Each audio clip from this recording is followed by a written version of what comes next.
Let's learn about the trickiest move in the game of chess, en passant. Start by advancing your pawn. Notice how your pawn attacks the d6 square. If my pawn were to move 2 squares at once, skipping over that square, you could then capture my pawn immediately after it passed over the attacked square, d6. Try it. En passant means while passing in French. This move can only be played immediately after the enemy pawn jumps over the attacked square, as if it were captured while passing. Hundreds of years ago, 2 new rules were added to the game. One allowed a pawn that hadn't moved yet to jump 2 squares at once, like this. This created a problem. Your pawn on g5 never had a chance to capture my pawn. In this position, that would allow me to win the game. En passant was adopted as a correction to this injustice. Take my pawn. Let's look at another example. Start by moving your pawn to f6 to attack my g7 pawn. Your pawn on h5 is attacking the g6 square, so I'm going to try to pass over that square.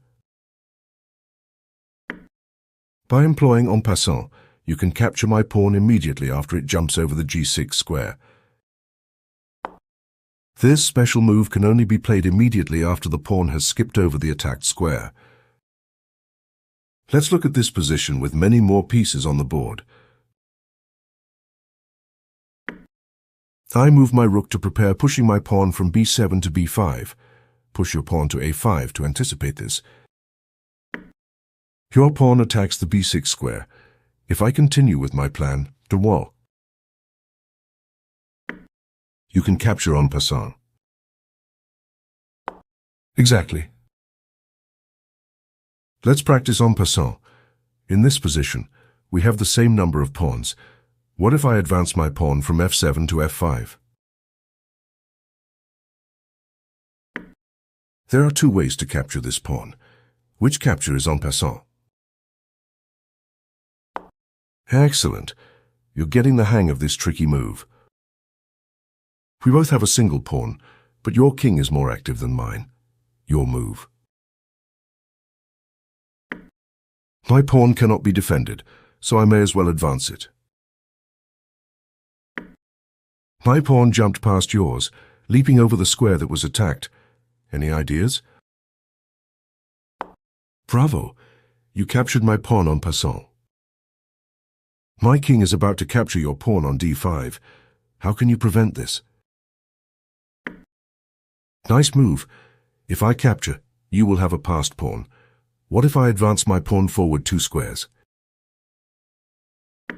Your move.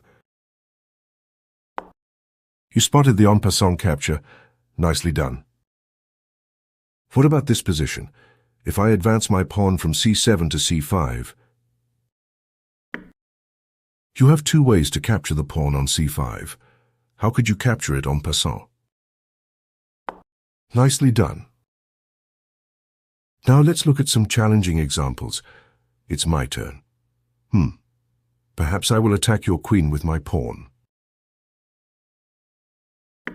Your move. You captured en passant and now my pieces are forked. Well played. My move. What if I check your king? Your king is in check. Will you move him to safety? You captured en passant. Nice job spotting this idea. For your final challenge, let's see if you can escape this pawn fork. My pawn attacks your knight and bishop at once. It seems like you'll be losing a piece no matter what, doesn't it? Your move. Well done. You solved the problem of the pawn fork and shattered my pawn structure. Nice work completing this lesson. En passant is a tricky move, but now you've mastered it.